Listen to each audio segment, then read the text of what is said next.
and why they're not long-term is because we'll not have the financial muscle to really absorb everyone. Because if you absorb one, you must absorb everyone.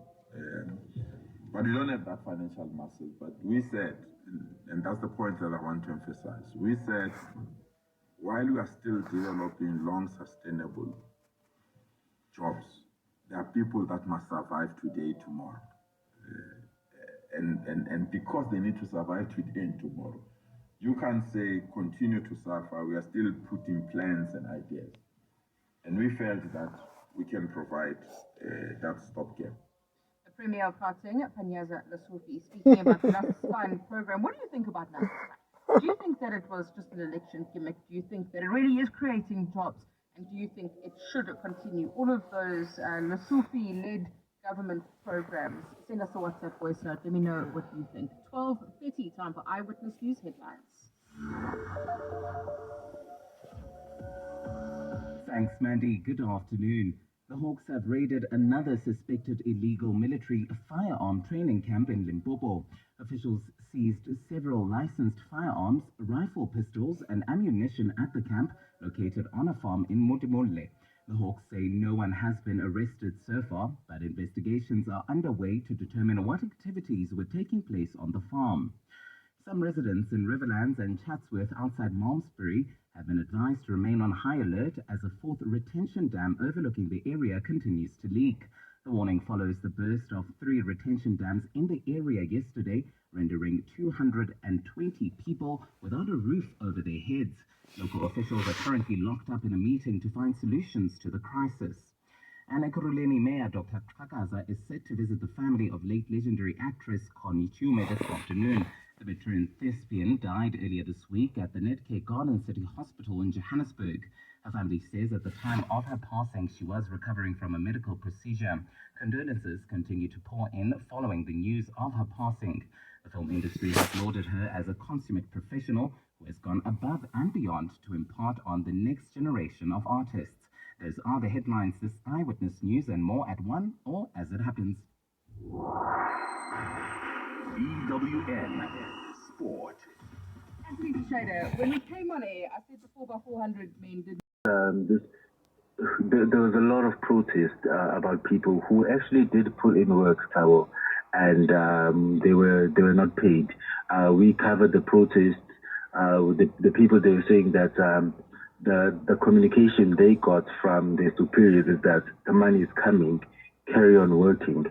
And now, to their shock, they got these emails or these SMSs saying that this program is no longer working, is no longer being funded, and you just have to stay at home.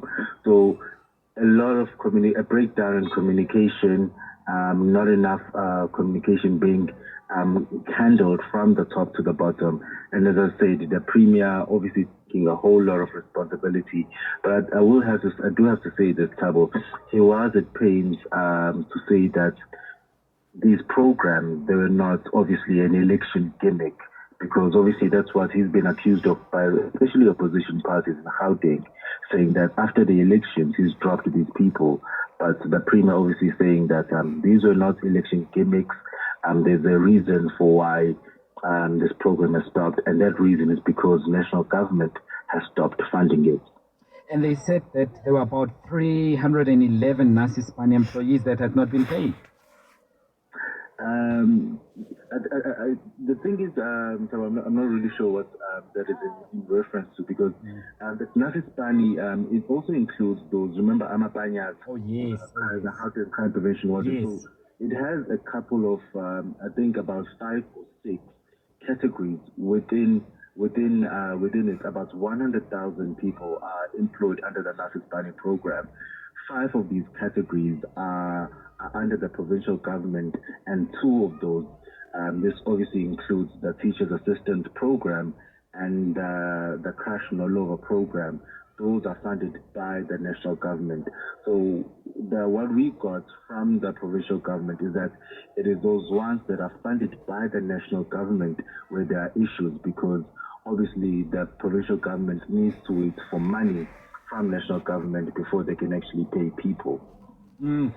Tabi, so where to from here? I mean, all those people who are disgruntled, they're sitting at home, and I'm sure they would understand the rationale and justifications. At the end of the day, they need to eat, they need to be paid, they need to be engaged as citizens of this province, especially after the promises. Where to from now? Did the line, was the line of communication opened at least for them to reach out to some office with specific contact references? Well, Tabo, at the end of the day, there is no money for these programs to carry on. So until there is money for these programs, people are just going to have to stay at home. It is unfortunate, but that is the reality. On the side of the provincial government, they said obviously they are trying to attract more investment. They are engaging with the National Treasury to find ways in terms of how can these programs be funded again. But at the moment, Tabo, with no money and with no programs, the reality is that these programs, until they're funded, they are just going to have be disconnected.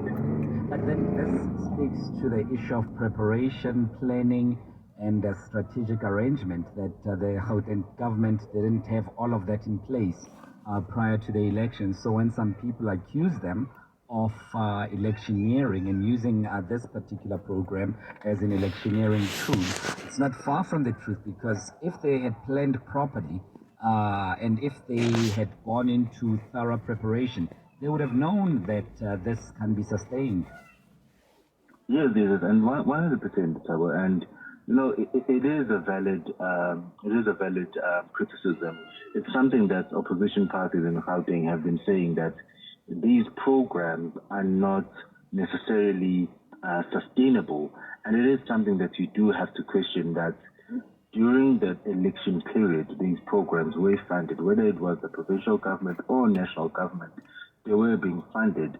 And now, this shortly after elections, suddenly there's issues with funding, suddenly there's issues with people not getting paid. You do have to wonder that what are the motivations. And as I said, we've covered a number of these protests where there's young, disgruntled people who are no longer in jobs. They also share the same sentiments, that they feel that they have been used by the provincial government to actually for their votes. And now that the elections are over and they no longer have any value to the political leadership, they feel that they have been dumped. So it is a valid criticism. It is something that I have to say again, that the Premier pushed against. But that's what the people on the ground are saying, and that's what opposition parties in Gauteng are saying. Tabiso, thanks very much for that. Really appreciate it. Tabiso Goba is EWN reporter, and he was giving us an update on Nasi Ispani's feedback from the Premier of Gauteng. It appears that a number of people won't continue with the program, and as Tabiso has just reported for us, that the funds, it appears, have run out, and until they get a bit of a boost on the funding side, those who have promised jobs will have just to stay at home and just stay away from it, and because there is no payment whatsoever. Really, really sad story, because it truly affects a huge number of Gauteng residents, not just in Gauteng, not just in Johannesburg, but the rest of the province. There were some emails that we had received, and a whole lot of people were not happy with this. And one of them read, as I go to my emails there, it's really sad what these politicians are doing. I've not even heard one journalist ask Premier Panyaza Lesufi hard-hitting questions on the teacher assistance and general assistance matter.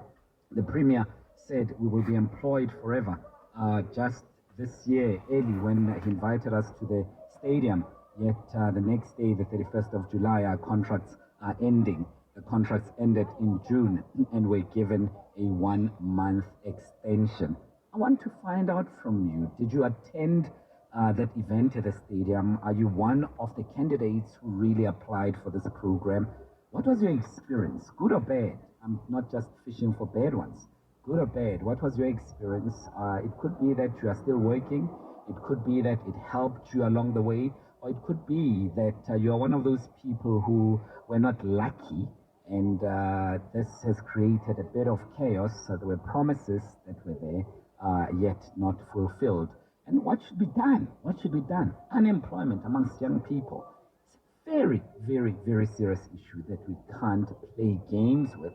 And as others have said, that perhaps the Premier was electioneering. Why is it that after the elections we get to hear that this can be sustained? And had he said this prior to the elections, would the outcomes have been different, particularly in Gauteng?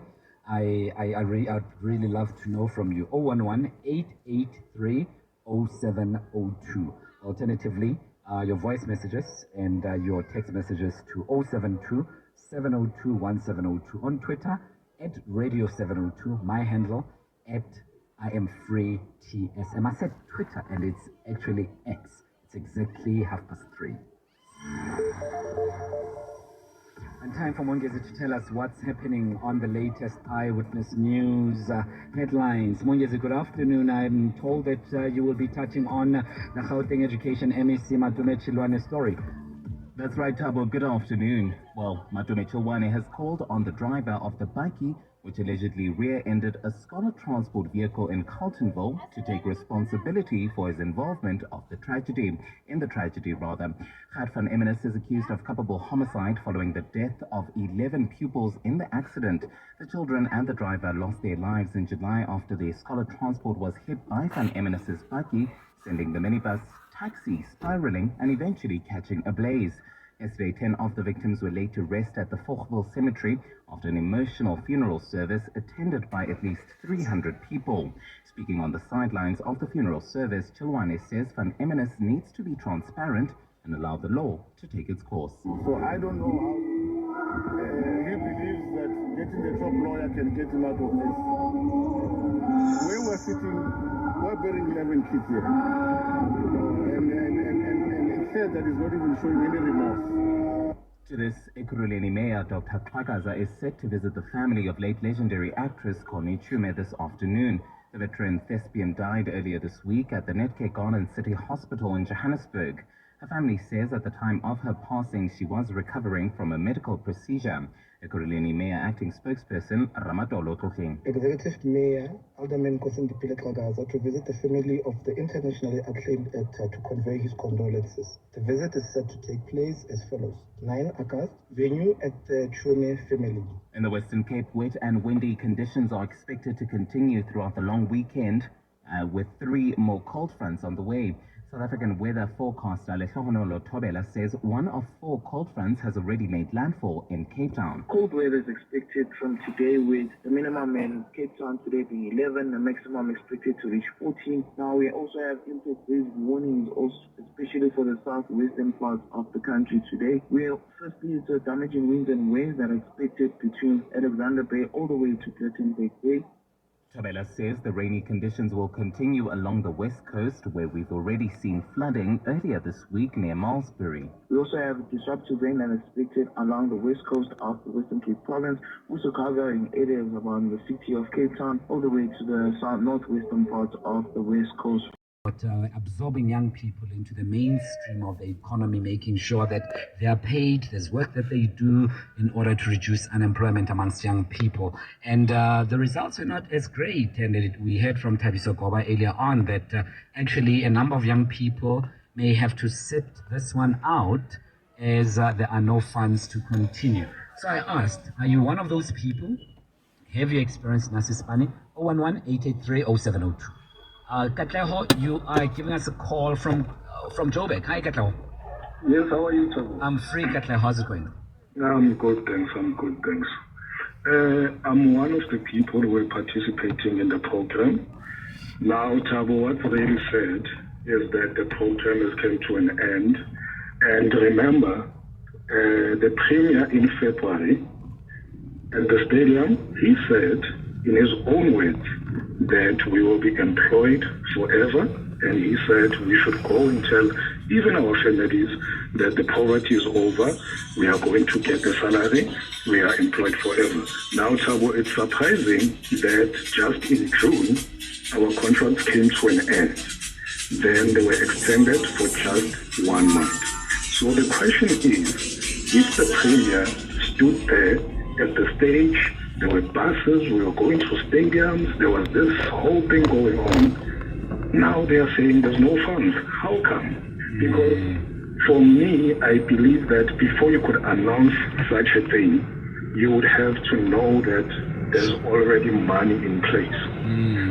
Have you tried to get in touch with the office, and what has been the response if you had? Personally, I have emailed, but I didn't get a response. So now what has been happening since the program came to an end, there has been one match that happened in Pretoria. Then just this week, there was a meeting at Joburg with the MEC. But now, you know, there's a lot that's going on because now there's a lot of reports that are going on. And I think, Thabo, to be honest with you, if we were quiet and we didn't apply any pressure, we didn't hold any match, we didn't do anything like that, they were not going to say anything. So they are only responding because they can see that we are not quiet. Yeah. Katlego, I'm really hoping that we'll follow up and try to get hold of the Premier's office, especially for people like you, in order to get some bit of help. It's 11 minutes to 4 o'clock. For more about 702, go to primemediaplus.com. 011-883-0702, and some of your reactions to the stories that we've touched on a little bit earlier on. And someone else was saying that the afternoon that Shola Mashao at Kagiso Township, Father Gerald, my aunt passed on, and I attended the funeral with my mom, unprepared, impromptu. I just arrived. I was summoned to go speak on behalf of the family. I improvised though, but they got me off guard. Feel free to keep those coming through. 10 minutes to 4 o'clock. When we come back, we talk about false glory. For more about 702, go to primemediaplus.com. And this is a true crime documentary series. You might have seen it. And it was released as a trailer first. It was looking at 3 shocking stories that really rocked the sports world. Cheating at the Comrades, rigging South Africa's 2010 FIFA World Cup warm-up games, and an illegal immigration case connected to a Serie A football player. We thought this is really worth looking at, especially on the backdrop of Olympics. We know that often after this huge sporting event, we are followed up by accusations, allegations. So Claire McArdle, co-CEO of CMG Productions, a factual production firm focused on sports that she founded in 2021, with Rebecca Knight, is chatting to us right now. Claire, thanks for your time. Welcome to 702. Good afternoon. Thank you so much for having me, Thabo. It's lovely to be here. Was it timed perfectly for the Olympics, or, I mean, the story really cannot be timed? No, it was. I think it wasn't, but I think at any time, excuse me, when these type of stories come out in a documentary, there seems to always be something that will be relevant. Sure. It just seems so prevalent across sport. Marion Jones, Lance, and many others have gone through this. You would think that sports people would learn from those, but it seems as if these continue to play themselves out over and over again. I think there's such the desire to win is so strong. I think the stakes are so high that sometimes sports people or people around sport are prepared to take quite large risks in order to achieve a goal. And I think certainly across the 3 stories that we cover, I think the motivation is always more monetary than around necessarily the success itself. There's where you have a case of match fixing that is all about making money from